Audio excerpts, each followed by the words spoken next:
رسول اللہ وخاتم النبیین وقال اللہ بکل شیء علیما صدق اللہ مولانا العظیم وصدق رسولہ النبی الأمی الکریم ونحن على ذلك لمن الشاہدین والشاکرین والحمد للہ رب العالمین۔ سارے حضرات انتہائی محبت اور عقیدت کے ساتھ ہدیہ درود و سلام، الصلاۃ والسلام علیک یا رسول اللہ، الصلاۃ والسلام علیک یا سیدی یا حبیب اللہ، الصلاۃ والسلام علیک یا سیدی یا امام الانبیاء والمرسلین وعلی آلک واصحابک یا سیدی یا شفیع المذنبین۔ زینت مسند صدارت آل نبی اولاد علی، پیر طریقت رہبر شریعت جناب پیر سید نبی الرحمن شاہ صاحب بخاری دامت برکاتہ العالیہ، جملہ سادات کرام، جملہ علماء کرام، فضلاء کرام، میرے کریم محبوب صلی اللہ علیہ وسلم سے محبت رکھنے والے جملہ بزرگوں، دوستوں، بھائیوں، عزیزوں، السلام علیکم ورحمۃ اللہ وبرکاتہ۔ پیکر اخلاص و محبت مخلصی فی اللہ جناب پروفیسر غلام محی الدین صاحب نے کافی دنوں سے محبتوں کا اظہار کرتے ہوئے مجھے مدعو کیا تھا کہ آج کی اس کانفرنس میں شرکت کر کے یہ ناچیز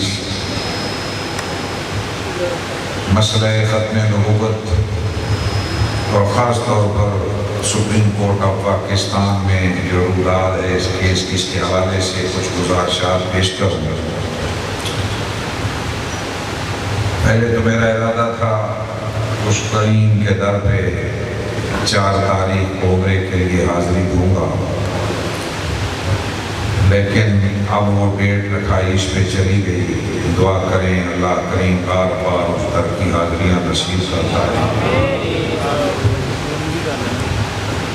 جیسا کہ حضرت علامہ ڈاکٹر نعیم الدین صاحب الازہری جو حضرت ضیاء الامت رحمۃ اللہ تعالیٰ علیہ کے فیض یافتہ بھی ہیں، جامعہ ازہر کے فیض یافتہ بھی ہیں، بڑے پیارے انداز میں آپ کو اپنے محبوب کی ختم نبوت اور عقیدہ اہل سنت کی ترجمانی کرتے ہوئے اپنا معافی ضمیر بیان فرما رہے تھے۔ اللہ کرے زور بیان اور زیادہ۔ میرے مسلمان بھائیوں،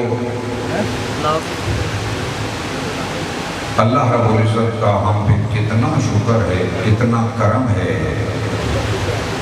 کہ اس نے ہمیں اس محبوب کا غلام بنایا جس کی مثل پوری کائنات میں پیدا ہی نہیں،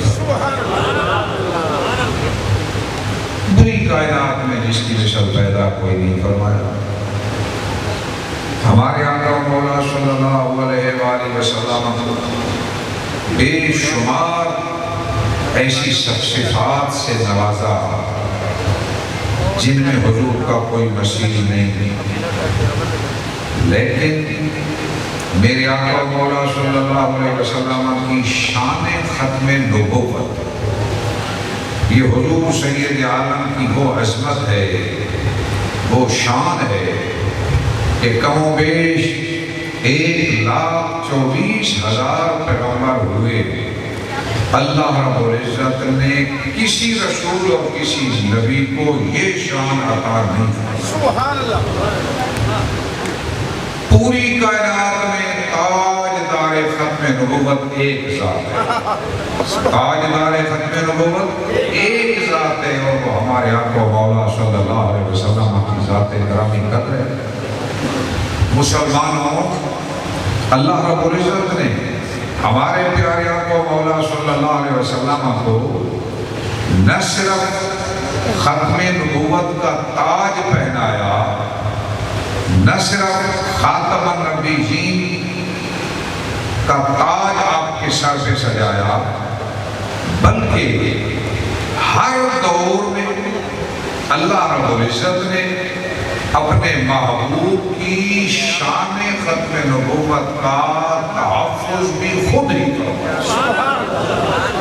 فرمایا، اور یہ خدمت اپنے محبوب کے غلاموں سے لے لی، جس سے اس کی مرضی آئی یہ خدمت اس سے لے لی۔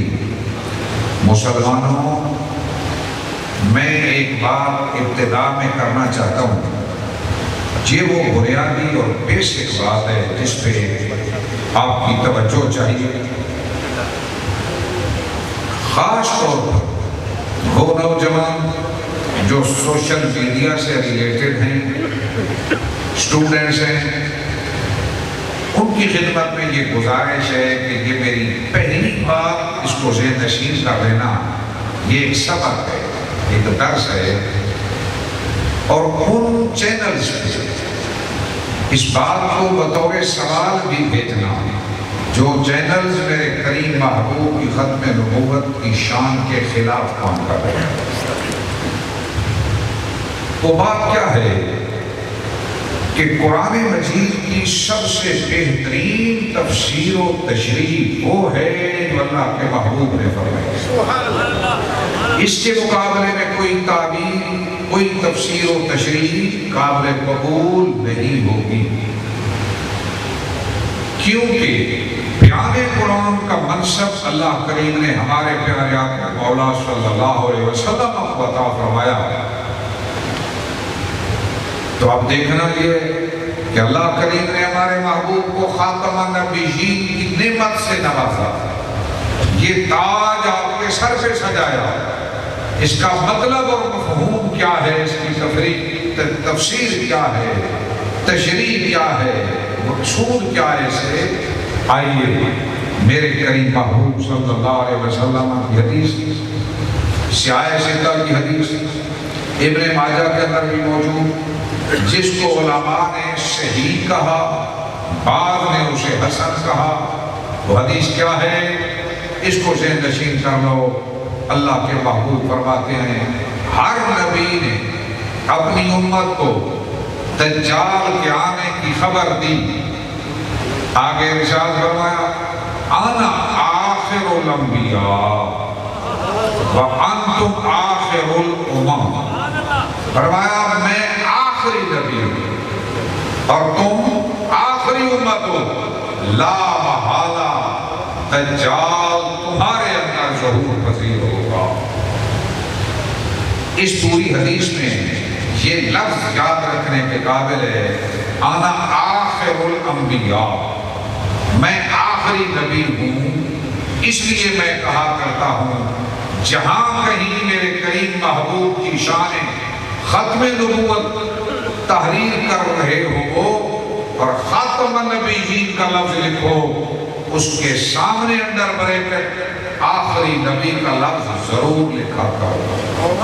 اس کی وجہ کیا ہے؟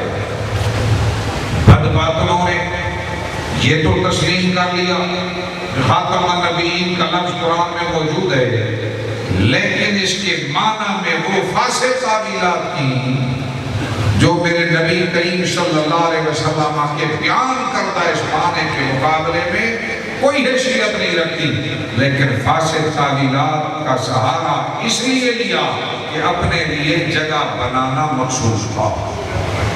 مسلمانوں، میرے محبوب سید عالم صلی اللہ علیہ وسلم مزید اس مفہوم کو کلیئر کر دیا، فرمایا ان رسالت والنبوت قد انقضت فلا رسول بعدی ولا نبی، فرمایا رسالت بھی ختم، نبوت بھی ختم، میرے بعد نہ کوئی سچا نبی آئے گا نہ کوئی رسول آئے گا۔ سبحان اللہ۔ مزید ایک مثال دے کر ہر ان پڑھ اور پڑھے ہوئے کو یہ معاملہ کلیئر کر دیا، یہ معنی واضح کر دیا۔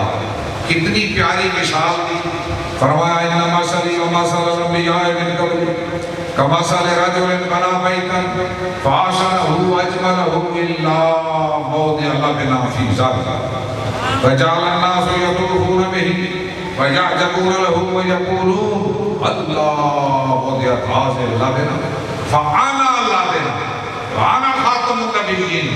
فرمایا میری اور مجھ سے پہلے انبیاء کی مثال یوں سمجھو جیسے کسی شخص نے کوئی عمارت تعمیر کی ہو، مکان بنایا ہو، کوئی محل تعمیر کیا ہو، اسے حسین و جمیل بنایا، خوبصورت بنایا، مگر ایک کونے میں ایک عید کی جگہ خالی چھوڑ دی. لوگ آئے اس کے ارد گرد چکر لگائیں، اس پہ تعجب کا اظہار کریں اور یہ کہنے لگ جائیں کاش اس پیارے محل، اس پیارے مکان میں اس ایک عید کی جگہ بھی خالی نہ چھوڑی جاتی، ایک عید کی جگہ خالی نہ چھوڑی جاتی. یہ بات وہ کہنا شروع کر دیں. آگے سنو میرے کریم نے پھر کیا فرمایا؟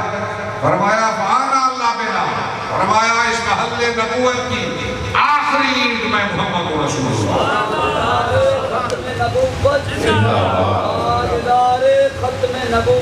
زندہ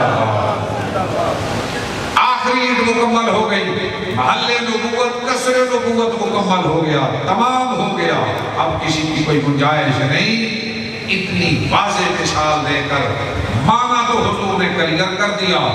اور مبارک ہو نا، یہ بات بھی ساتھ کرتا چلوں کہ یہ میرے ہاتھوں میں سپریم کورٹ کا آخری تفصیلی فیصلہ ہو رہا. سب کو مبارکباد ہو. کیوں؟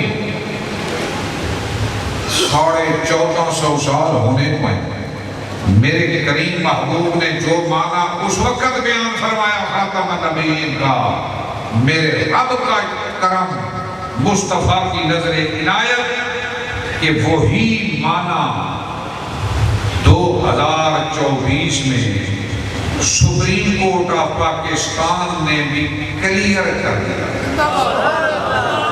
اس کو یاد رکھنا.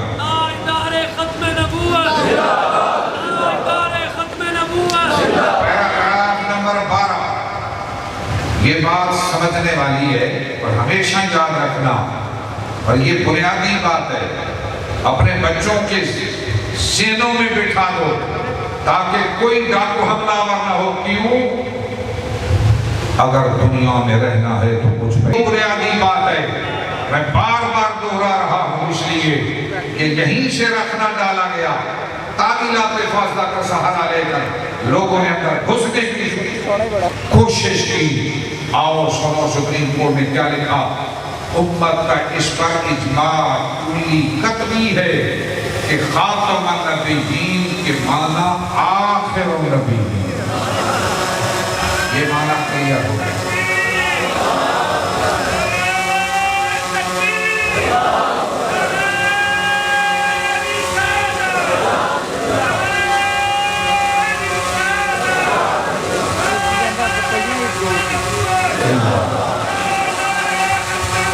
اور یہ کہنے اور مزید آگے لکھا، اگلی بات بھی سنیں گے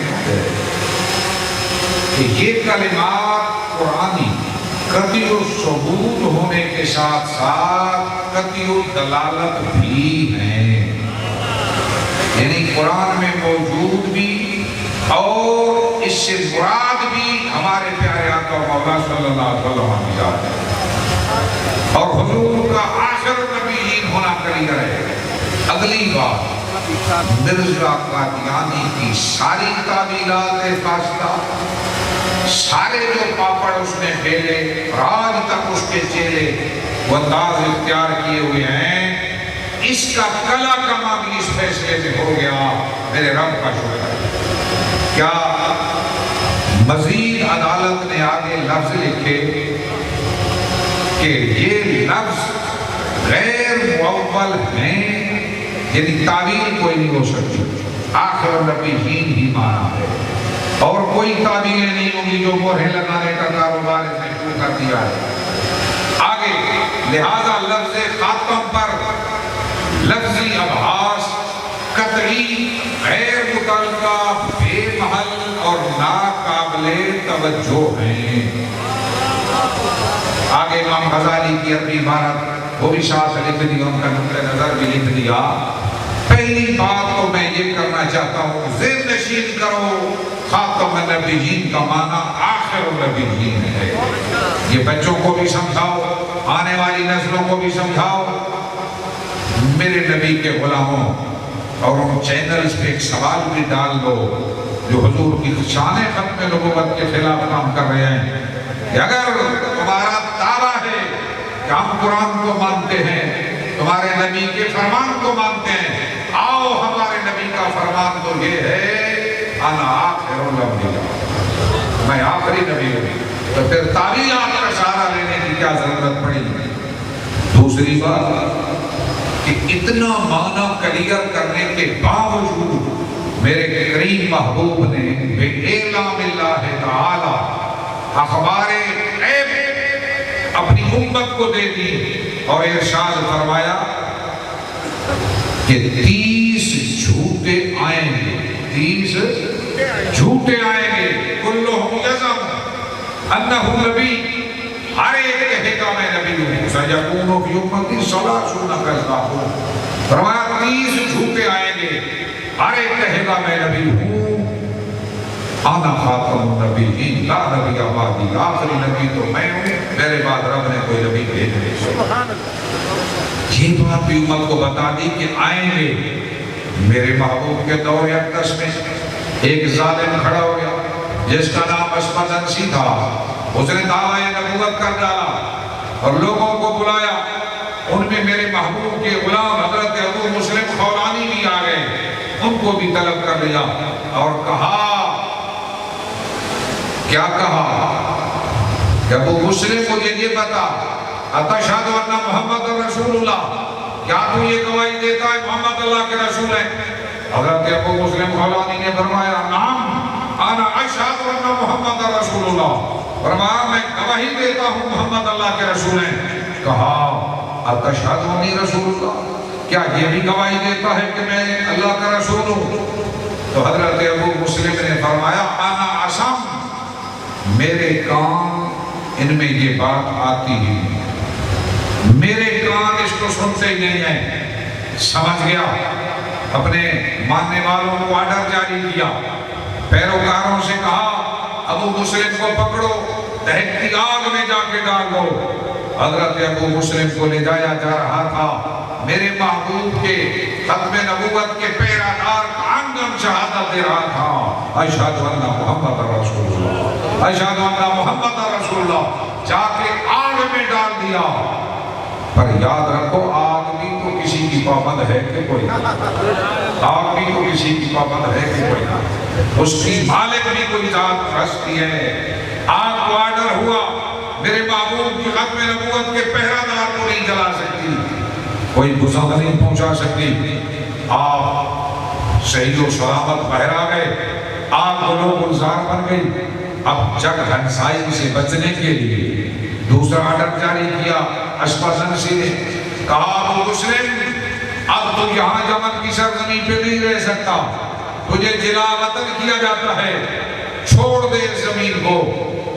پر یاد رکھو، بے آسروں کا سہارا بھی تو رب نے ایک ہی ذات بنائی ہے، بے آسروں کا سہارا بھی ایک ذات بنائی ہے۔ حضرت ابو مسلم نے اپنی اونٹنی پکڑی اور میرے محبوب کے در اقدس کی طرف سفر اختیار کر دیا، چل پڑے، در مصطفیٰ پہ حاضر ہوئے، اپنی اونٹنی کو مسجد نبی کے باہر باندھا، اندر نماز پڑھنے کا ارادہ کیا۔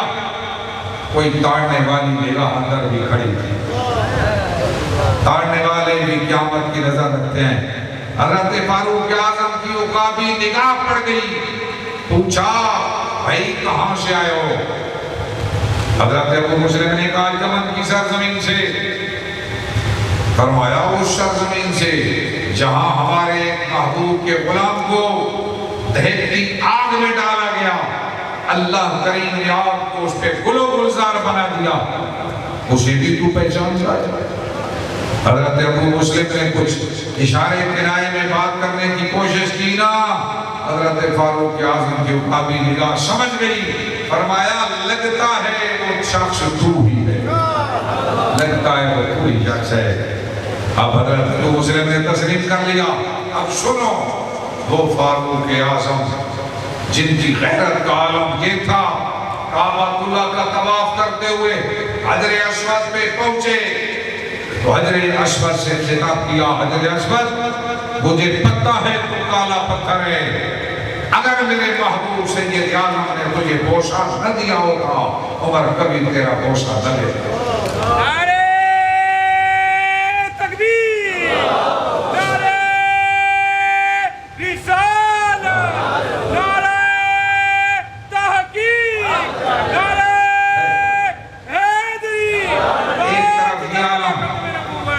وہ فاروق اعظم جو گلی کوچوں سے گزرتے تو شیطان گلیاں چھوڑ جاتا تھا، قیصر و کسریٰ جس کی وجہ سے اپنے اپنے محلات میں لرزہ برانگام ہو جایا کرتے تھے، آج وہ فاروق اعظم آگے بڑھتے ہیں، میرے محبوب کی ختم نبوت کے پہرہ دار کی پیشانی پہ جا کے پہنچا دیا، انگلی پکڑی، ساتھ لے کے اس دروازے پہ چلے جس کی شان یہ ہے کہ اللہ کے محبوب نے اپنے سارے صحابہ میں سے اپنے جس غلام کو اپنے مصلح کا وارث بنایا، سارے صحابہ کو پیچھے کھڑا کروایا، اس ذات ابی بکر کے پاس لے جا کے حضرت فاروق اعظم عرض گناہ ہوئے، یا امیر المومنین یہ ہے وہ شخص جس کے اللہ نے آپ کو گلوگزار بنایا. آگے کہا فرمایا الحمدللہ تمام تعریفیں اس اللہ کے لیے جس نے مجھے اس وقت تک موت نہیں دی یہاں تک کہ میں نے اس شخص کا دیدار کر لیا جس پہ اللہ کریم نے آپ کو گلوگزار بنایا. میرے نبی کے غلاموں سید عالم صلی اللہ علیہ وسلم، سید عالم کے پیارے صحابہ جن کو اللہ کے محبوب نے فرمایا کہ 2 وزیر میرے آسمانوں میں موجود ہیں، 2 وزیر زمین پہ موجود ہیں، وہ ابو بکر و عمر کائنات کو یہ سبق سکھا رہے ہیں. اب کیا ہوا؟ حضرت صدیق اکبر دائیں طرف بیٹھ گئے، حضرت فاروق اعظم بائیں طرف بیٹھ گئے، میرے کریم محبوب کی ختم نبوت کے پیرہ دار کو درمیان میں بٹھا لیا، دنیا کو یہ سبق سکھایا کہ یہ موضوع اتنا اہم ہے، اس کی اتنی قدردانی اور حوصلہ افزائی کی جا رہی ہے تاکہ امت ساری زندگی اس موضوع پر کسی سے کمپرومائز نہ کر سکے. مجھے یہاں اس کرسی پہ آج بٹھایا گیا، میرے دائیں طرف میرے محبوب کی آل اطہار، بائیں طرف حضور کے شہزادے تشریف فرما، ان کے حکم سے مجھے یہاں بیٹھنا پڑا. میرا دل تو اندر سے کڑ رہا تھا لیکن مجھے یہی روایت یاد آ رہی تھی، اے قدردان قدر دانی کرنے والوں کی شان یہ ہے حضور کی ختم نبوت کے پیرہ داروں میں اکرم نوازی. یہ روایت میری دھارش بنی، میں یہاں بیٹھ گیا ورنہ میں اس قابل نہ تھا کہ شہزادوں کے سامنے بیٹھتا. میرے نبی کے غلاموں سنو، میرے محبوب کے صحابہ ختم نبوت کے موضوع کو اتنی اہمیت دی جیسے محترم ڈاکٹر نعیم الدین سے فرما رہے تھے. حضرت صدیق اکبر کی قیادت میں اللہ کے محبوب کے صحابہ نے مسیلمہ کذاب کے ساتھ جنگ کر کے 1200 صحابہ نے اپنی جانوں کے نذرانے پیش کر جن میں 700 حفاظ قرآن تھے، اور دنیا کو بتا دیا یہ موضوع اتنا حساس ہے، اس پہ کسی سے کمپرومائز نہیں کیا جا سکتا. جب میں عدالت میں حاضر ہوا، میں نے چیف جسٹس کے سامنے روشتم پہ کھڑے ہو کر جو دلائل پیش کیا ان میں میرے پاس سب سے بڑی دلیل یہی تھی. میں نے کہا عدالت کے لیے بھی مشعل راہ ہے، ہمارے لیے بھی مشعل راہ ہے کہ حضور کے صحابہ کا اسوہ حضرت صدیق اکبر کا اسوہ ہمارے سامنے موجود ہے.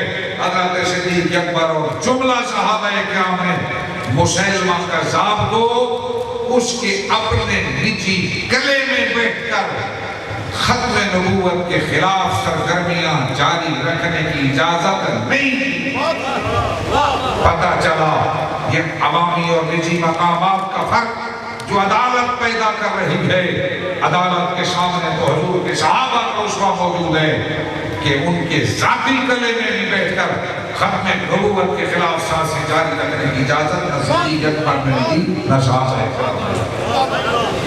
میں نے کہا کہ سب سے بڑی ہماری دلیل ہے اور یہ ریلیٹڈ ہے، اس کے ساتھ ساتھ مسجد درار کا معاملہ میں نے بیان کیا کہ ہمارے آئین میں ان کی مسجدوں کو کیوں گرایا جانے کا حکم دیا گیا کہ منافقین نے جہاں بیٹھ کر اسلام کے خلاف سازشیں شروع کر دیں۔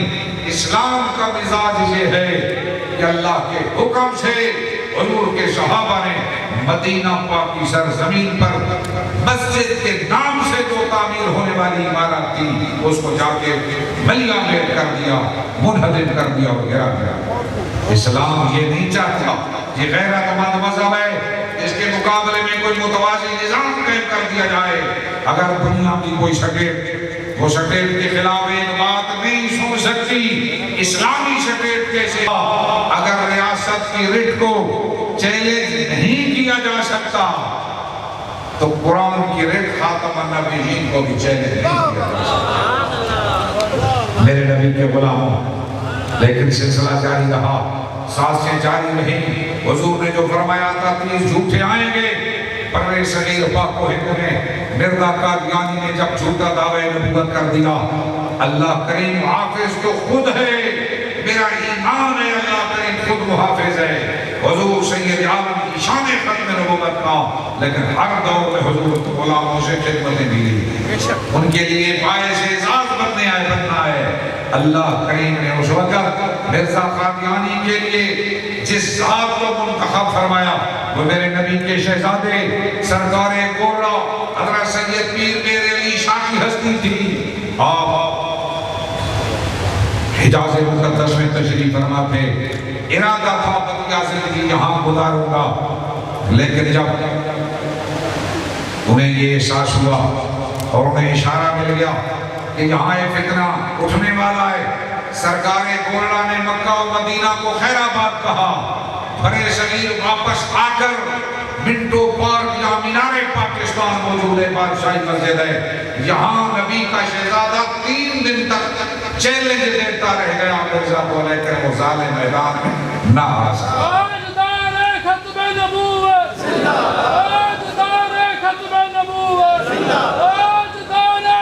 کئی قسم کے خطوط آئے، تاریں آئیں، مفہوم آئے، جن میں ایک مطالبہ یہ تھا کہ قرآن دازی کے ذریعے ایک صورت قرآن مجید کی منتخب کر لیتے ہیں، اس کی تفسیر 7 گھنٹوں میں لکھی جائے، میرے علی شاہ بھی لکھے، مرزا بھی لکھتا ہے۔ سرکار گولڑا نے فرمایا مرزا کو جا کے کہہ دو یہ 2 مشینیں چلانے کی ضرورت نہیں ہے، میدان میں اللہ کے نبی کا شہزادہ تجھے لڑتا رہا، آگے اپنا موقف سامنے بیان کر، تجھ پہ اعتراض کرنے کا حق میرے علی شاہ کو حاصل ہوگا۔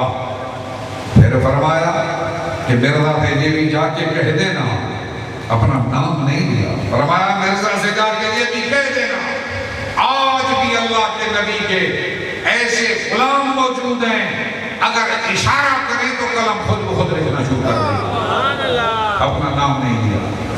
پھر دوسرا وفد آ گیا کہ چلو مبالغہ کر لیتے ہیں، ایک اندھا منگوا لو، ایک لنگڑا منگوا لو، مرزا بھی دعا کرے، میرے علی شاہ بھی دعا کرے، مرزا بھی دعا کرتا ہے۔ فرمایا مرزا سے جا کے کہہ دو نبی کے شہزادے کو تیرا یہ چیلنج بھی منظور ہے، مباہلہ بھی منظور ہے، لیکن یہ بات بھی اسے بتا دینا اللہ کے نبی کے ایسے غلام بھی موجود ہیں، اندھا تو اندھا، اگر مردے کی طرف اشارہ کیا مردہ بھی قبر سے کھڑا ہو جائے۔ جال حق وضاحق الباطل، کس کی مجال کی سامنے آتے میرے محبوب کے غلاموں، لیکن پھر بھی سانسیں جاری رہی۔ لیکن یہاں ایک بات ضمناً کہتا چلوں، آج بھی ایک جونیئر مرزا موجود ہے جو یہ کہتا ہے کہ مجھے مرزائیوں نے بتایا ہے کہ پیر میر علی شاہ سے میدان سے بھاگ گئے تھے، اور جوانوں میں کہتا ہوں مرزائی بتائیں بات، اس پہ تو آ جائے یقین، اور لاکھوں کی کروڑوں کی تعداد میں مسلمان جو بات بتا رہے ہیں کہ مرزا نہیں آیا، سرکار گولڑا چیلنج دیتا رہ گیا، اس بات پہ یقین نہیں آیا۔ تو سمجھو جوان بندر کا میل کیا ہے۔ مرزائیوں کی بیان کردہ بات قبول ہے، لیکن ادھر یہ بات قبول نہیں کہ مسلمان کیا گواہی دے رہے ہیں۔ ارے مسلمانوں کا تو ٹھاٹھے مارتا سمندر لاہور کی گلیوں میں پانی کی طرح بہ رہا تھا، آج تک گواہ ہے کہ گردہ میدان میں نہیں آ سکا۔ لیکن اندر کچھ خوبصورت تو پھر ایسی باتیں نکلتی ہیں۔ سمجھو ایسے سکالروں کو وہ کیا پیغام دینا چاہتے ہیں۔ جب ہم عدالت میں موجود تھے، چیف جسٹس آف پاکستان نے جو کاغذ اٹھائے دائیں ہاتھ کے ساتھ اور کہا یہ غامدی کا نقطہ نظر پہنچ گیا ہے، لیکن جب فیصلہ لکھنے کی باری آئی تو لکھنا پڑا عدالت کو کہ غامدی کا نقطہ نظر تو آئین پاکستان کے بھی خلاف۔ یہ جملہ آ گیا ہے فیصلے۔ نبی کے غلاموں، میرے محبوب سے نسبت غلامی رکھنے والوں کی ایسی سازشیں اسلام کے خلاف شروع ہو گئی ہیں۔ مرزائیوں کافر نہ کہنے کا نقطہ نظر اختیار کر لیا گیا ہے اور دنیا انہیں سکالر سمجھتی ہے۔ آؤ یہ کیسے فتنے اور فساد ہیں۔ خدا ان کانفرنسوں کا مطلب کیا ہے؟ سازشوں سے آگاہ کرنا۔ آؤ میری باتوں کو بھی ذہن نشین رکھنا، میں چند چیزیں آپ کو مزید بتانا چاہتا ہوں۔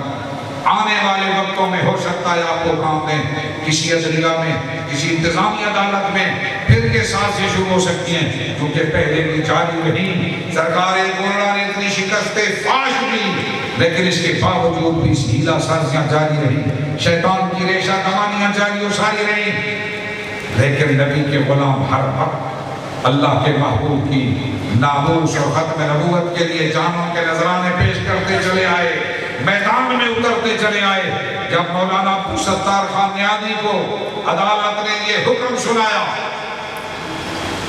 You will be hanged by death till you are dead، کہ نیازی تجھے آرڈر دیا جاتا ہے، حکم سنایا جاتا ہے کہ تجھے پھانسی کے پھندے پہ لٹکایا جائے گا، یہاں تک کہ تیری روح تیرے کف سے انسری سے پرواز کر جائے گی، اس وقت تک تو پھانسی کے پھندے سے لٹکا رہے گا۔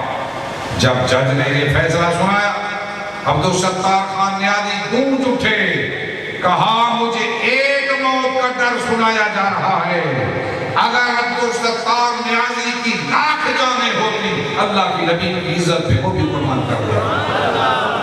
ایسے ایسے شہود اللہ کریم نے اس امت میں پیدا فرمائے۔ میرے محبوب کے غلام حضور کی ناموس، حضور کی عزت، حضور کی عظمت کے لیے قربانیاں دیتے چلے آئے، دور صحابہ سے لے آج تک۔ لیکن پھر بھی سازشیں جاری رہی۔ حضور نے پہلے خبر دے دی تھی 1974 میں علامہ شاہ احمد نورانی اور علامہ عبد الستار خان نیازی رحمۃ اللہ علیہ اور دیگر تنظیمات، علماء، سارے فرق کٹھے ہوئے اور بھٹو جیسے شخص سے یہ قانون منظور کرانے میں کامیاب ہو گئے کہ مرزائی قادیانی ہوں یا لاہوری، دونوں گروپ دائرہ اسلام سے خارج ہیں اور کافر ہیں۔ لیکن پھر بھی سازشیں جاری رہی۔ 1988 میں پھر عالمی اداروں میں یہ مسئلہ لے جایا گیا، لیکن اس وقت بھی اللہ کے نبی کا ایک عاشق اٹھا جسے دنیا ضیاء الامت کے نام سے یاد کرتی ہے، عالمی اداروں میں جا کر دلائل دیے اور فتح و نصرت کے جھنڈے لہرا کے واپس پاکستان میں تشریف لائے۔ لیکن پھر بھی سازشیں جاری رہی۔ آئین پاکستان میں ایک جملہ چینج کرنے کی کوشش کی گئی، قانون میں ایک تبدیلی کی گئی، ایک جملہ بدلا گیا، نہ پارلیمنٹ کو پتہ چل سکا، نہ کیبنٹ کو پتہ چل سکا، خفیہ سازش کے تحت کام کیا گیا۔ لیکن اس وقت بھی ایک نبی کا عاشق اٹھا، ویل چیئر پہ بیٹھ کے سارا ملک بند کر دیا۔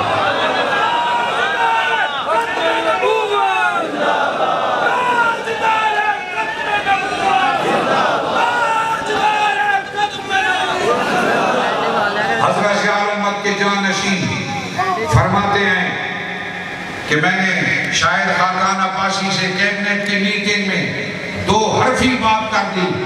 میں نے کہا خاقان عباسی صاحب، اگر اس قانون کا جو جملہ حذف کیا گیا ہے حرف اور کومہ بکومہ واپس نہ آیا، ہماری اور آپ کی راہیں جدا ہو جائیں۔ ہمارے دور میں اللہ کے نبی ان کے غلام ختم نبوت پہ پہرا دیتے آئے۔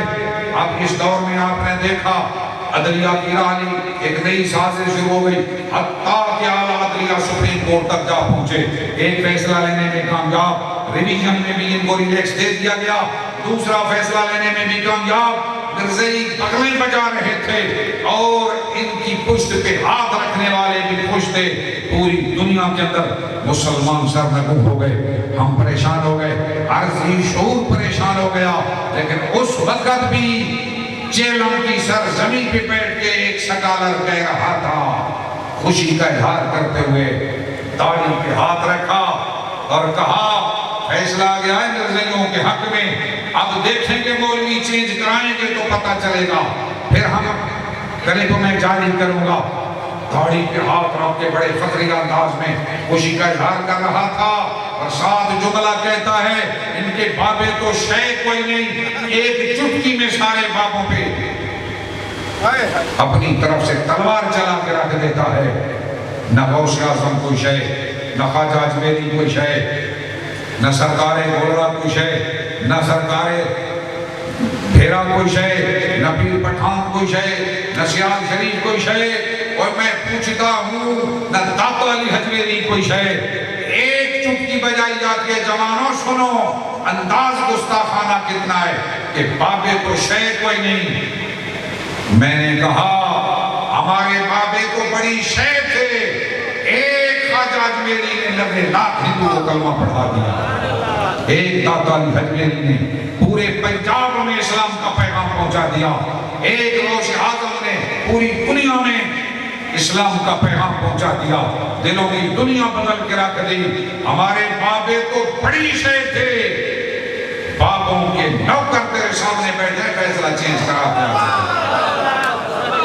میرے نبی کے غلاموں سمجھنے کی ضرورت ہے، جوانوں ان سازشوں کو بھی سمجھو، آج ایک کمرے میں بیٹھ کر کیا سے کیا نہیں کیا جا رہا، لاکھوں کے ذہنوں کو بدلا جا رہا ہے۔ بزرگوں اپنے بچوں کو کنٹرول کرو، تم سمجھتے ہو لاکھ 2 لاکھ کا موبائل لے کر دیا ہے، بیچارہ کوئی چیز تصویر دیکھ رہا ہوگا، ارے تصویریں جلدی دیکھنا بھی جائز نہیں، اس لیے اللہ کریم نے آنکھیں نہیں دی تھی کہ ساری رات گندی تصویریں دیکھ کر اپنے دل کو پلید کیا جائے۔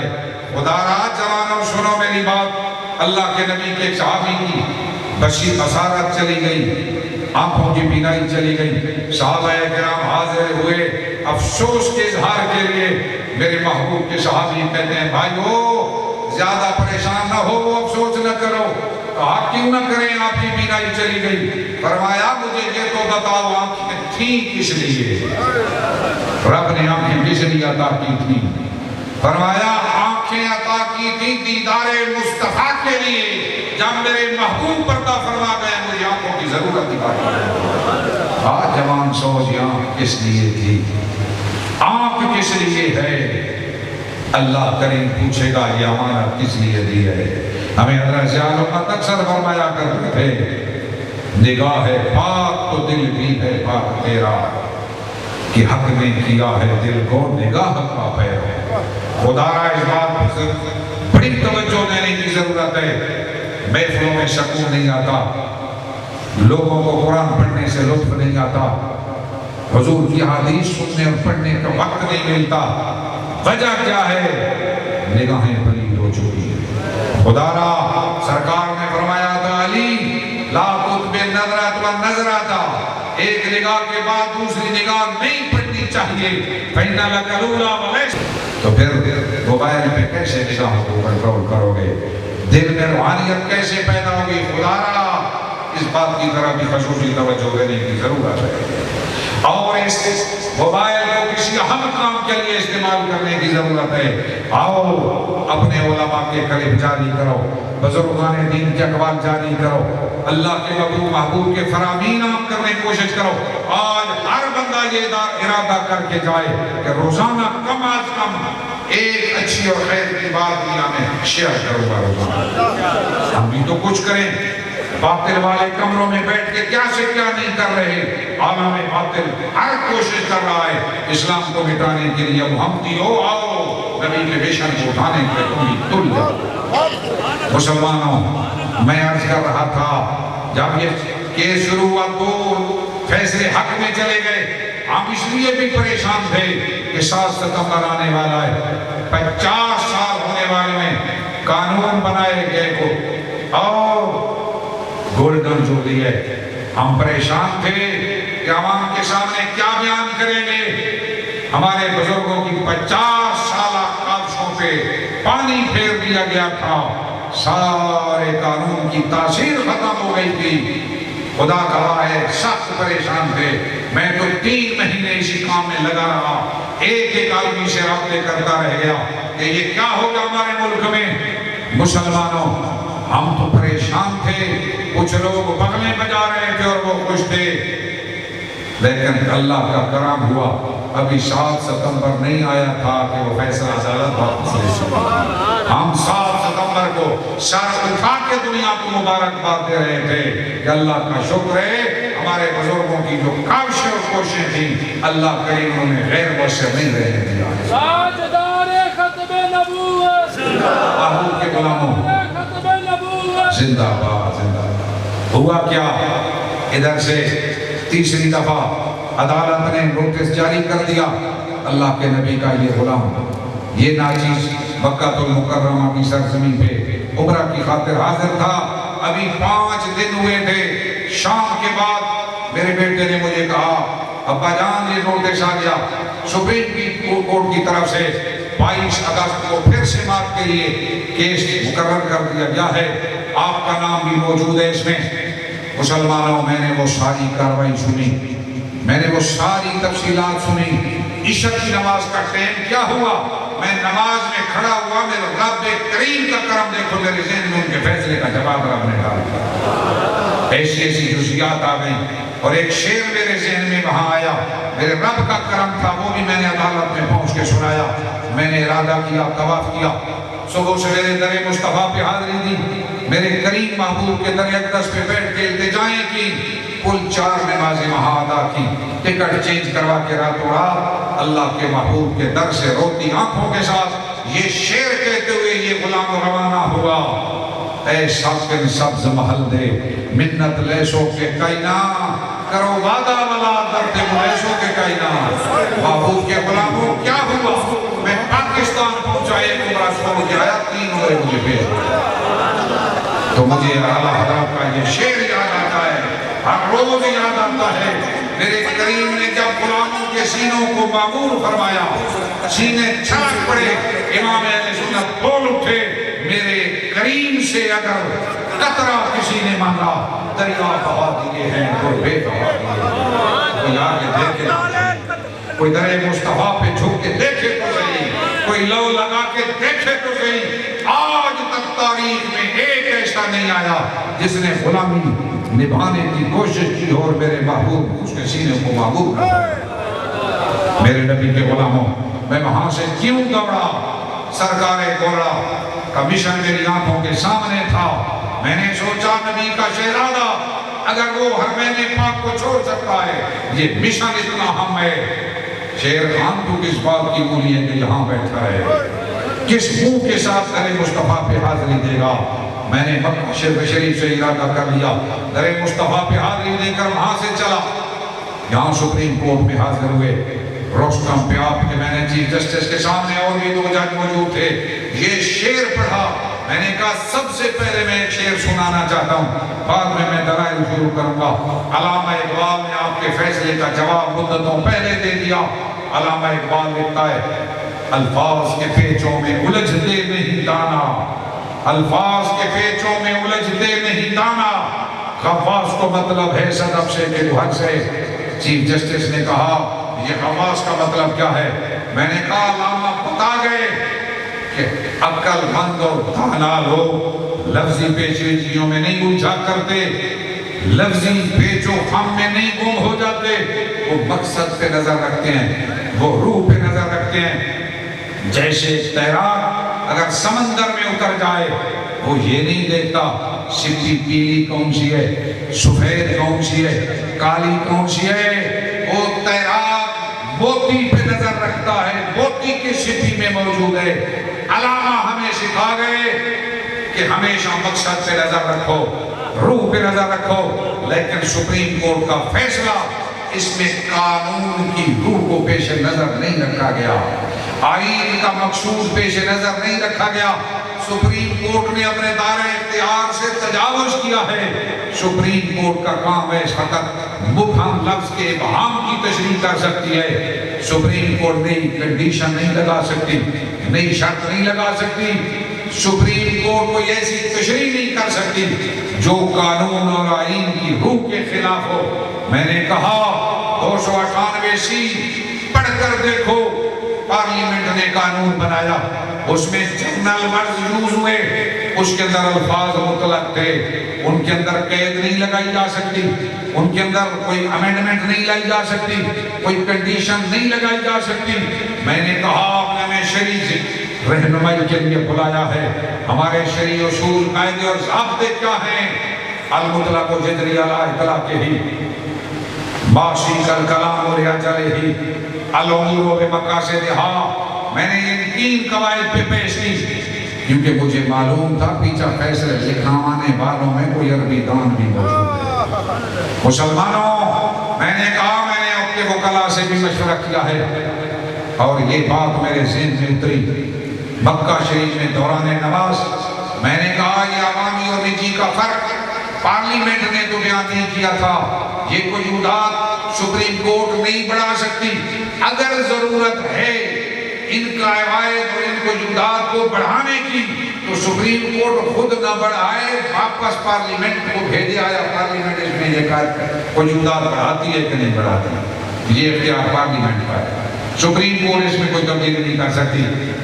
میں نے اس کی مثال، میں نے کہا عدالت اگر چند ڈاکوؤں کو بھیج دے جیل میں، دروازہ بند ہو جائے، تالا لگا دیا جائے، لیکن رات کو سپرنٹینڈنٹ جیل یا کوئی ملازم جیل کا پیچھے سے کھڑکی کھلی چھوڑ دے، سارے ڈاکو چور رات کو بھاگ جائیں جیل سے، عدالت بتائے کہ عدالت کو فیصلہ سنانے کا کوئی فائدہ حاصل ہوا؟ تینوں ججوں نے یوں سر ہلایا تو میں سمجھ گیا اب مسئلہ حل ہو گیا۔ میں نے کہا بعین ہی اسی طرح پارلیمنٹ نے قانون بنایا، اس فتنے کا صد باب فرمایا تاکہ یہ فتنہ پھیلنے نہ پائے، اس کو روک دیا۔ کیوں؟ تاکہ ہماری نسلوں کو ختم نبوت کا منکر بنا کر، کافر بنا کر دوزخ کا ایندھن نہ بنا دیا جائے۔ ہمارے آقا و مولا کی بعثت کا مقصد یہ تھا۔ حضور فرماتے ہیں تم پتنگوں کی طرح آپ پکر رہے تھے، میں تمہاری کمر سے پکڑ کر تمہیں دوزخ کی آگ سے نکالنے کے لیے آیا۔ میں نے کہا حضور کی بعثت کا مقصد آگ دوزخ سے نکالنا ہے اور ان کا مقصد دوزخ میں ڈالنا ہے، بعثت نبی کے خلاف ہے یہ معاملہ۔ تو سپریم کورٹ آئین اور قانون کے خلاف کوئی فیصلہ نہ دے، ان کے لیے راہیں نہ کھولے، کھڑکیاں نہ کھولے، یہ سارے ڈاکو چور اپنے مقصد میں کامیاب ہو جائیں گے اگر ان کو ادارے بنانے کی اجازت دے دی گئی۔ ہمارے چکو، ہمارے گاؤں، ہمارے شہروں میں 5-10 ادارے بیرونی ایڈ اور امداد کے لیے بنانے میں کامیاب ہو گئے، ہماری نسلوں کو تباہ کر دیا جائے گا، ان کو کافر بنا کے دوزخ کا ایندھن بنا دیا جائے گا۔ ہم اپنی نسلوں کو کسی صورت میں دوزخ کا ایندھن بنتے نہیں دیں گے۔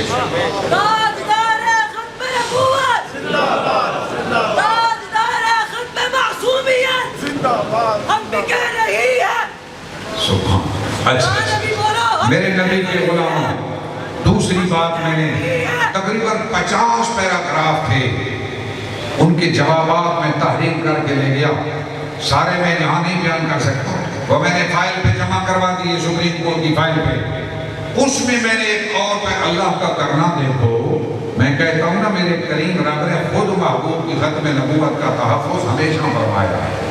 کیسے؟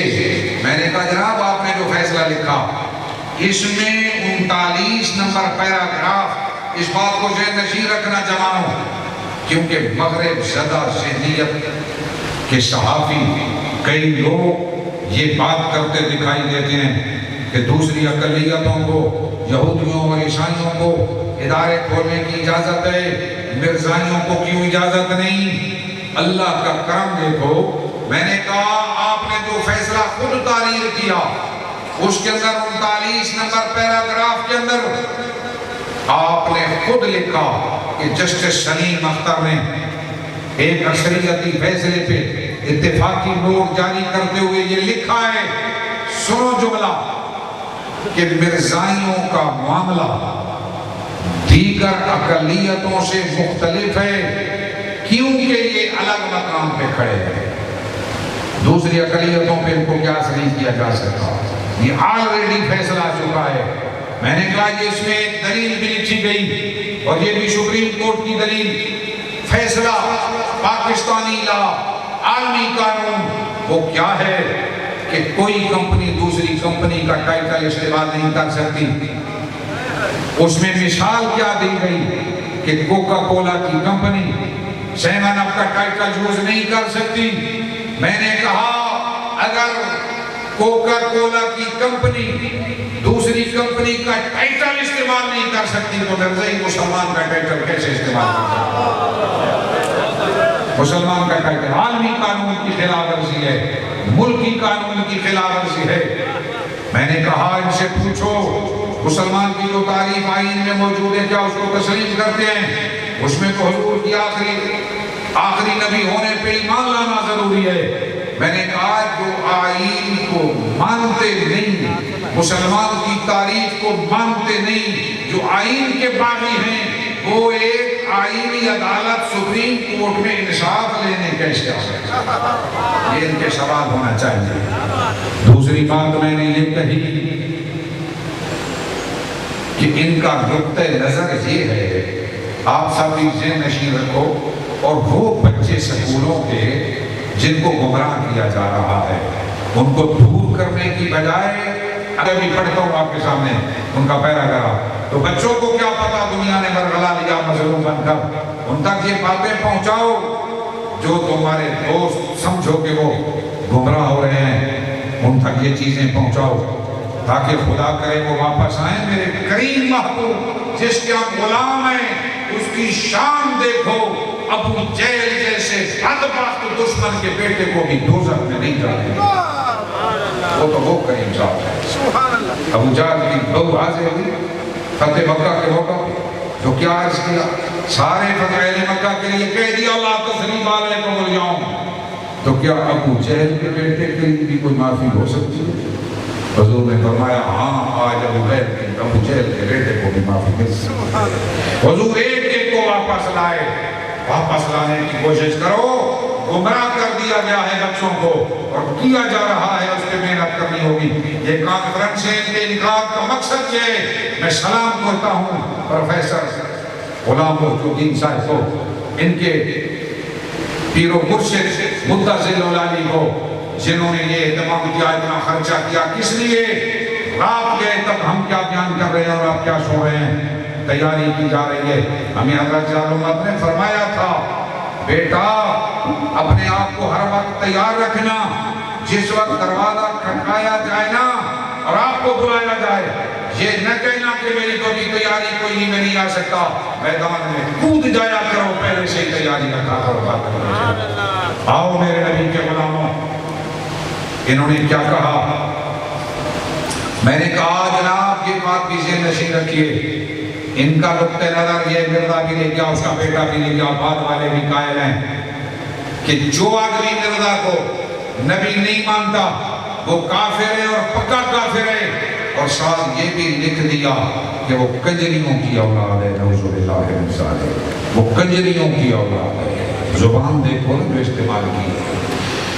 میں نے کہا یہ کہتے ہیں کہ یہ سارے 25 کروڑ کے قریب آبادی مسلمانوں کی پاکستان میں موجود ہے، 2.25 ارب کے قریب پوری دنیا میں موجود ہے، ان کے نزدیک یہ سارے کافر ہیں جو مرزا کو نبی نہیں مانتے، تو جو سارے پاکستانیوں کو کافر کہے، ساری دنیا کے مسلمانوں کو کافر کہے، عدالت پہلے یہ فیصلہ کرے وہ ظالم ہے یا مظلوم ہے، اس کا فیصلہ عدالت کرے۔ انہوں نے تو قید اعظم کی نماز جنازہ ہی نہیں پڑھی۔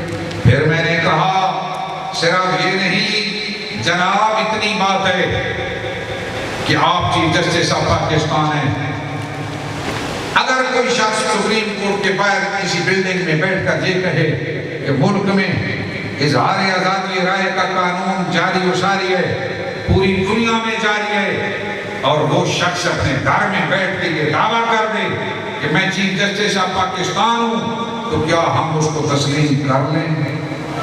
یہاں جج ہنسنے لگے، بات سمجھ آ گئی، دماغ میں اتر گئی۔ میں نے کہا کوئی شخص ہے، میں بھی چیف جسٹس آف پاکستان میں اپنے گھر بیٹھا ہوں، یہ میرا نجی مکان ہے، تو کیا ہم اس کو مان لیں وہ سپریم کورٹ کا چیف جسٹس ہے؟ میں نے کہا کوئی شخص تیسری بلڈنگ میں بیٹھ کر اگر یہ کہہ دے کہ میں چیف آف آرمی سٹاف ہوں، تو کیا ہم اس کو بھی تسلیم کر لیں؟ یا قانون کی گرفت میں ان کو لایا جائے، عدالت کے کٹہرے میں کھڑا کیا جائے، جو ریاست کا باغی ہے، ریاست کی ریٹ کو چیلنج کر رہا ہے؟ تو میں نے کہا اگر ایک چیف جسٹس آف پاکستان کے ہوتے ہوئے دوسرا چیف جسٹس آف پاکستان نہیں بن سکتا، محمد رسول اللہ کے ہوتے ہوئے مرزا بھی نہیں بن سکتا، حضور کے ہوتے ہوئے مرزا بھی نہیں بن سکتا۔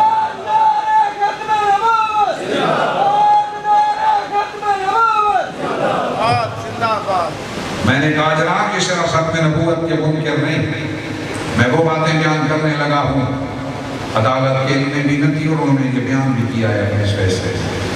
بہت سے لوگوں کو پتہ کوئی نہیں کہ کیا وہ اللہ ذات ہیں۔ میں نے کہا کہ اس مرزا نے اللہ رب العزت کی گستاخی کی ہے، کئی گستاخیاں کی ہیں، انبیاء کی گستاخیاں کی ہیں، قرآن کی توہین کی ہے، صحابہ و اہل بیت کی گستاخیاں کی ہیں۔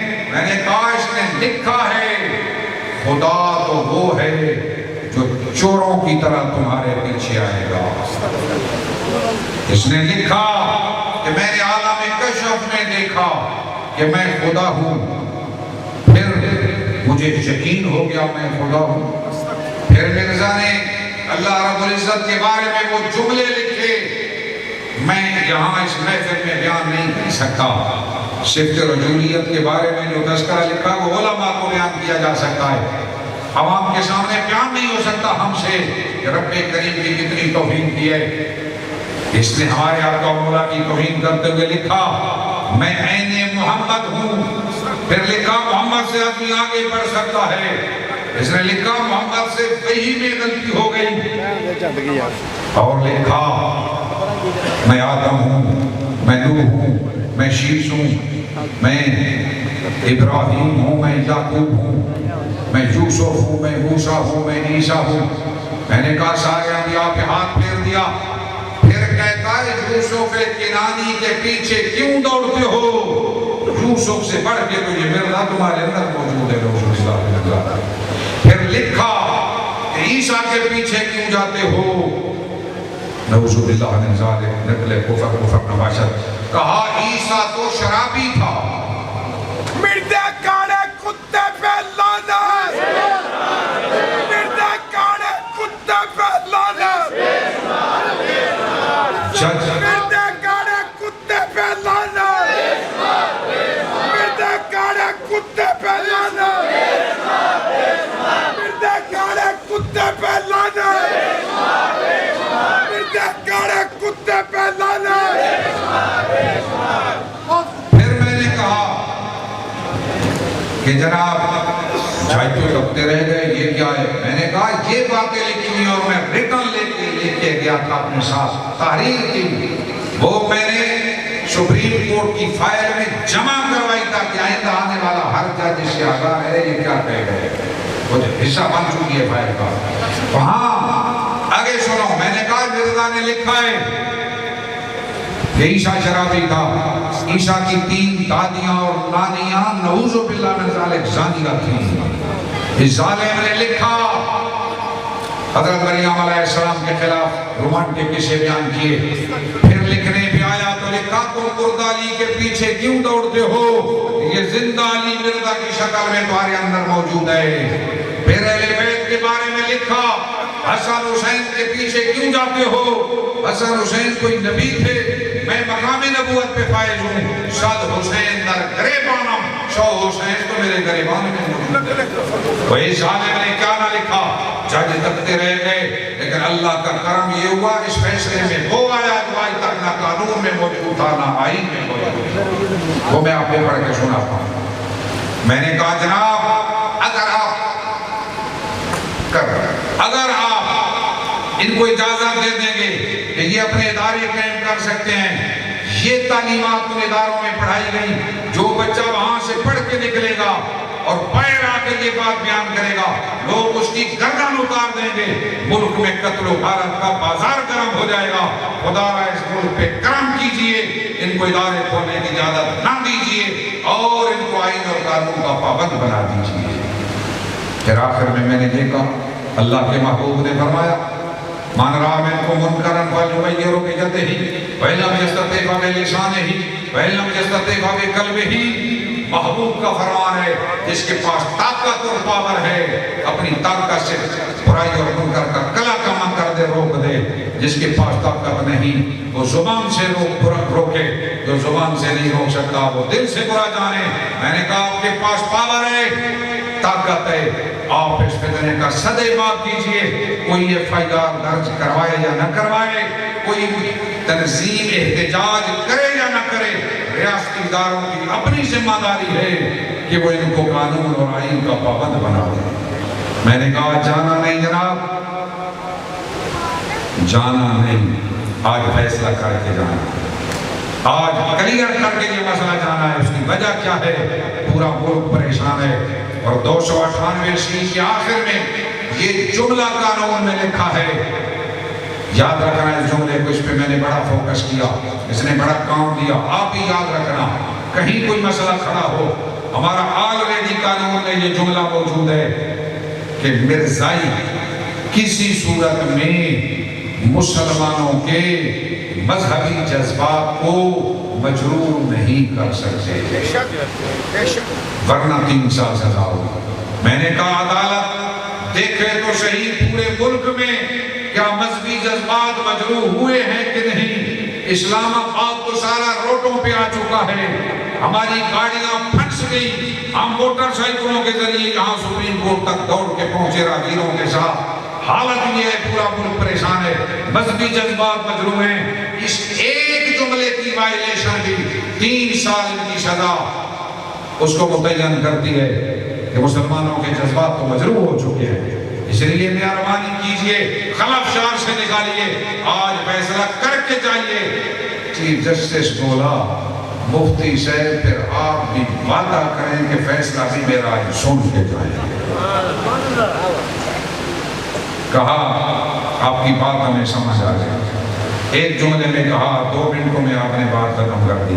مسلمانوں کرم ہوا، پہلے شارٹ آرڈر آیا، یہ پھر تفصیلی فیصلہ میرے ہاتھوں میں موجود ہے۔ میں اس کے صرف 2 پیراگراف سنانا چاہتا ہوں، اور ان نوجوانوں کو، علماء کو، خدا نہ کرے کبھی پھر ضرورت پڑے تو اس کو ذہن نشین رکھنا۔ اس میں ایک تو جملہ میں نے آپ کو سنایا 10 صفحات پہ مشتمل ہے، خاتم النبیین کا معنی کلیئر ہوا۔ ایک دوسری بات وہ یہ ہے کہ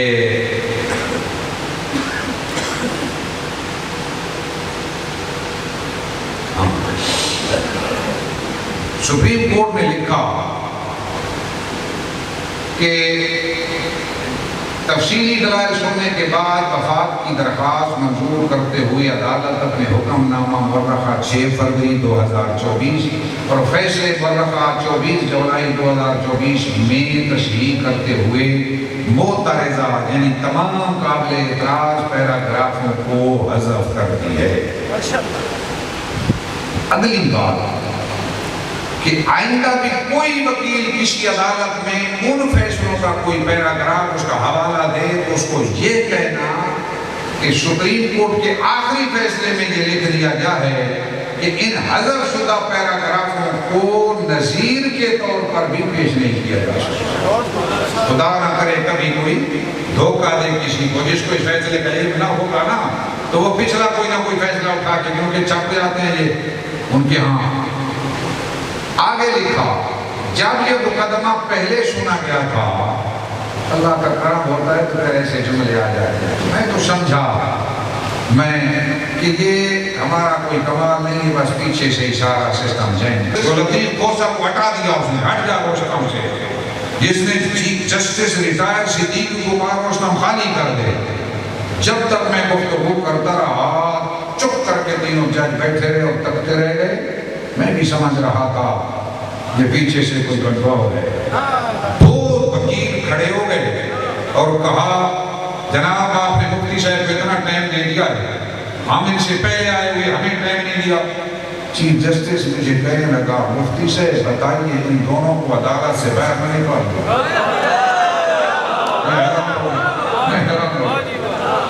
میں حیران ہو گیا کہ محمد سے وفا تم نے یہ جہاں چیز ہے سب کچھ کنٹرول ہو جاتا ہے، وہ خود کرم فرماتا ہے. یہ بہانے ہیں، غلاموں سے کام دیے جاتے ہیں. بند ہوا نظام کی شاہ میں تو حیران ہو گیا. مسلمانوں پھر لکھا جب یہ مقدمہ پہلے سنا گیا تھا تو ہمیں تفسیر صغیر یا اس کے مصنف کے بارے میں علم نہیں تھا. عدالت نے کہی ہے تو بڑے بڑوں کو علم نہیں تو بیچارے بچوں کو کیا علم ہوگا. انہیں تو مرغلایا جا رہا ہے. اگلا جملہ، اس لیے فیصلے میں نمایاں غلطی ہوئی. اس لیے پہلے فیصلے میں نمایاں غلطی ہو گئی. اب ہم نے دونوں کے متعلق کچھ بنیادی معلومات حاصل کی ہیں اور علماء کا شکریہ بھی کرتا ہے. اگلا جملہ جو ہر آدمی ذہن میں رکھے، یہ پیراگراف نمبر 8 سوشل میڈیا کے جوانوں. اس پیراگراف کو میں آپ کے سامنے پڑھتا ہوں. خدا را اس کو ان چینلز پہ ڈالو جو حضور کی ختم نبوت کے خلاف کام کر رہے ہیں. اور یہ اتنا قیمتی پیراگراف ہے، پہلے نہ عدالت ہمارے قانون میں آئین میں کوئی نہیں تھا، اب شامل ہو گیا سپریم کورٹ کے فیصلے میں. اس میں چہرہ دکھایا گیا دنیا کو نرنیوں کا. چہرہ سپریم کورٹ نے دکھا دیا ہے. وہ جو میں صفحے لکھ کے دیا تھا میرے مولا کا کرم، وہ صفحے بھی سپریم کورٹ نے نیچے ڈال دیا. سارے صفحات بھی ان کی کتابوں میں آ گئے، کہاں کہاں گستاخیاں کی ہیں کیا. تو لکھا روحانی خزائن یا مرزیوں کی کتاب ہے کا جائزہ لینے پر ہمیں کافی تعجب ہوا کہ مرزا غلام احمد قادیانی نے انبیاء کرام بالخصوص حضرت عیسیٰ علیہ السلام اور ان کی والدہ محترمہ بی بی مریم علیہ السلام کے متعلق بھی کئی مقامات پر بہت ہی غیر مناسب باتیں لکھی ہیں. ان کو کلمات کو ہم اپنے فیصلے میں نقل کرنا ہی مناسب نہیں سمجھتے کیونکہ اس طرح ان کی بلا وجہ تشہیر ہوگی. اگلا جملہ سننا، جو کہ نہ صرف مسلمانوں کے لیے بلکہ مسیحی برادری کے لیے بھی دل آزاری کی باعث ہوگی. وہ عیسائیوں کو بھی بتا دو جن کو پیسے دے دے کر مسلمانوں کے خلاف کھڑا کیا تھا. حضرت عیسیٰ کے بارے میں یہ کیا کہتا ہے، ہمیں نہیں سنتے ہو، یہ سپریم کورٹ کو دیکھ لو، یہ تو اعلیٰ عدلیہ کا فیصلہ ہے. نیچے وہ سارے صفحات بھی ڈال دیے گئے. تو وہ عیسائیوں کے بارے، عیسائیوں کو بھی یہ چہرہ دکھا دیا اس فیصلے میں کہ حضرت عیسیٰ علیہ السلام کے بارے میں یہ کیا کہہ رہے ہیں. آؤ میرے نبی کے غلاموں، خدا را میں مدینہ پاک چھوڑ کے کیوں دوڑا. سرکار گولڑا نے فرمایا تھا نا، جو ختم نبوت کے لیے کام کرتا ہے میرے محبوب کا دست اقدس اس کی پشت پناہی کرتا ہے. میں نے تو آنکھوں سے دیکھ لیا یہ منظر. جہاں جاتے ہیں بلبلے ہی بلبلے، جذبات ہی جذبات ہیں. پہلے بھی میں یہی مفتی شیر خان تھا، آج کیفیات بدل گئی ہیں. مسلمانوں میں کیوں نہ کہوں جب تک بکے نہ تھے کوئی پوچھتا نہ تھا. آقا نے خرید کے انمول کر دیا. کسے کیا معلوم تھا راول پنڈی کی تاریخ گلیوں میں کوئی ممتاز قادری بھی رہتا ہے. آؤ میرے نبی کے غلاموں بک جاؤ، اپنا نام ختم نبوت کے پیراداروں میں لکھواؤ. آپ کہیں گے اب ہم کیسے لکھا سکتے ہیں. آخر میں دو تجویزیں دینا چاہتا ہوں. ایک یہ، جن لوگوں کو ووٹ دیا ان ممبران سے کہو کہ ہمارے ووٹ تم لے کر گئے، ہم نے تم سے مطالبہ کیا تھا کہ ہمارے بیٹے کی ملازمت چاہیے، بجلی کا کھمبا چاہیے. آج کے بعد اس محفل کا فیضان وعدہ کر کے جاؤ کہ حضور سے وفا کریں گے، اپنے ممبران سے یہ کہیں گے کہ ہم تمہاری آواز اسمبلی میں سننا چاہتے ہیں کہ تم حضور کی ناموس اور ختم نبوت پہ پہرا دے رہے ہو، اور ٹی وی پہ ہم تمہاری آواز سننا چاہتے ہیں۔ کہو گے اگر تمہارا ووٹ نظریاتی ہوگا، حضور کی ناموس اور ختم نبوت پہ کوئی آدمی حملہ نہیں کر سکے گا۔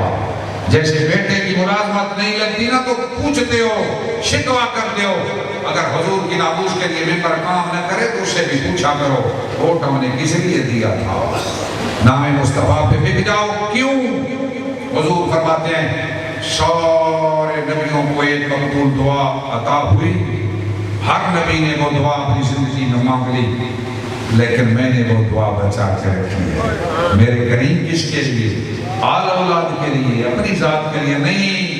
فرمایا قیامت کا دن ہوگا، امت کی شفاعت کے لیے وہ دعا بچا کے رکھی ہے۔ وہ معبود جو غاروں میں، پہاڑوں میں یا رب امتی کہتا رہا، وہ کریم محبوب قبر میں اتارے گئے تھے۔ عباس کہتے ہیں ہونٹوں پہ حرکت تھی، میں نے دیکھا آواز آ رہی تھی، کان جو لگایا، یا رب امتی، یا رب امتی، مولا میری امت کی لاج رکھ لینا، مولا میری امت کی لاج رکھ لینا۔ ارے جس محبوب کی یہ شان ہے، اس محبوب کے ساتھ وفا کرنا ہوگی۔ ساری برادریاں، بھائی بیٹے بیٹیاں، سارے سیاسی تعلقات دوسرے نمبر پہ لاؤ، اپنے مطالبات ذاتی دوسرے نمبر پہ لاؤ، پہلے مطالب نمبر پہ میرے محبوب سے وفا، رب سے وفا، شریعت سے وفا، حضور کی ناموس اور ختم نبوت سے وفا، یہ پہلے نمبر کا مطالبہ دلوں میں بٹھا دو۔ اگر یہ کرو گے تو ان کانفرنسوں کا فائدہ ثابت ہوگا۔ دوسری بات، نظر رکھو عالم کفر ہمیں سازشوں میں مبتلا کرنا چاہتا ہے۔ ایک طرف ہماری حالت یہ ہو چکی، ظالم 1 سال اور 1 مہینہ ہونے کو ہے، ہماری معصوم بچیوں اور بچوں کا خون چوس رہا ہے۔ فلسطین میں کیا ہو رہا ہے، لبنان میں کیا ہو رہا ہے، ہمارے کسی مسلمان حکمران میں طاقت نہیں، آنکھوں میں آنکھیں ڈال کے گئے ظالم اب تو بس کر دے، کوئی نہیں کہہ سکتا۔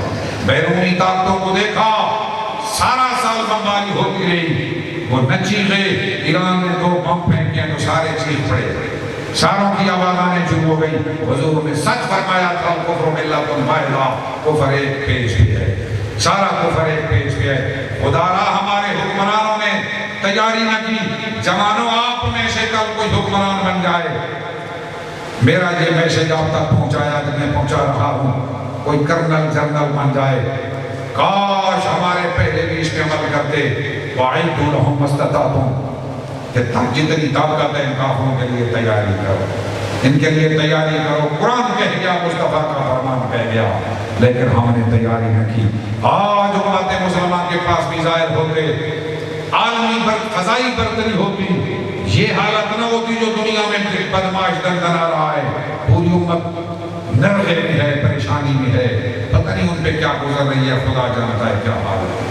مسلمانوں سوچو، جوانوں سوچو، امت مسلمان کی عظمت رفتہ کو واپس لانے کے لیے آج تہیہ کر کے اٹھو۔ انشاءاللہ مستقبل میں ہم بھی کوئی کام کریں گے، کیونکہ ہر فرد ہے ملت کے مقدر کا ساتھ۔ آخری بات، سازشیں شروع کر دی گئی، کئی قسم کے شکالر میدان میں ڈال دیے گئے، بیرونی امداد آنا شروع ہو گئی، اور ہمارے نظریات جوانوں کے خراب کیے جا رہے ہیں۔ خدا را ان سے بچو، اپنے بزرگان دین کی تعلیمات کو پیش نظر رکھو، ان کے پیچھے کھڑے ہو جاؤ۔ ہمارے قائد غوث اعظم ہیں، ہمارے قائد داتا علی حجویری ہیں، ہمارے قائد حضرت سرکار گولہ ہیں، ہمارے قائد پیر پٹھان ہیں، ہمارے قائد حضرت شاہ محمد ہیں، ہمارے قائد پیر سیال ہیں، ہمارے قائد حضرت کرما والا شریف کے بزرگان دین ہیں، ہمارے قائد سادات کرام ہیں، آؤ ہمارے قائد امام احمد رضا بریلوی ہیں، ہمارے قائد بابا شیخ کی ہستی موجود ہے،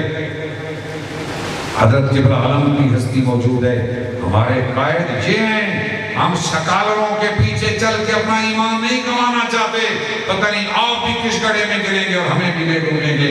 ہر نماز میں کہتے ہیں یا نعبد و ایاک نستعین، اہدنا الصراط المستقیم صراط الذین انعمت علیہم، انعام یافتہ کی راہ چلا، یہی تو انعام یافتہ ہیں۔